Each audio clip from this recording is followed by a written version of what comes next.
Details about Mr. Regatta. Okay, let's bring in Matthew Horace. Matthew, again, great job by law enforcement here. You take us inside law enforcement. When you get a call like this, now you know you've got someone climbing Trump Tower. What's your first move?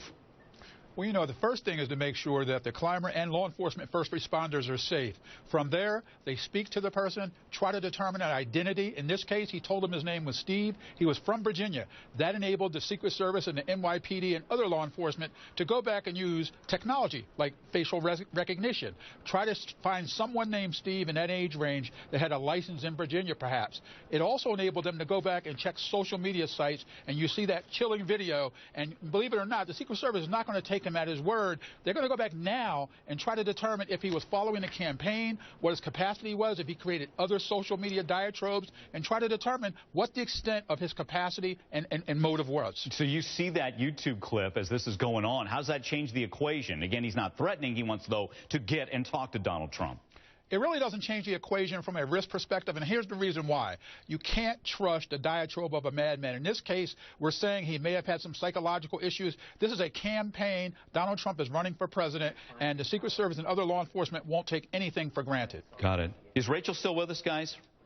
Hey, Rachel, I think a lot of people also wonder, you know, you've been around the building. Do we know where this began? Did any witness say, yeah, I saw him scaling this portion of the building, or how it all started, and nobody flagged it really before he got up to the 5th floor? You know, this is a heavily trafficked area, very much a tourist destination here. A lot of surveillance cameras. As I look up, you see many in my line of sight. Certainly those surveillance, that surveillance footage will be in the hands of authorities. Right now, though, we don't know the details of how he was able to start scaling the building. Got it. And Matthew, as this wrapped up, you know, we noticed it got a little rough there as he's resisting. They're able to pull him in. How dangerous is it for law enforcement, you know, a rescue like that, so to speak, and you're trying to end this without incident? Well, anything like this presents a significant risk to law enforcement. The people you saw in that video were tethered inside, so they were fairly safe in terms of falling out of that window. But we're at a very high level. It's a high-level floor.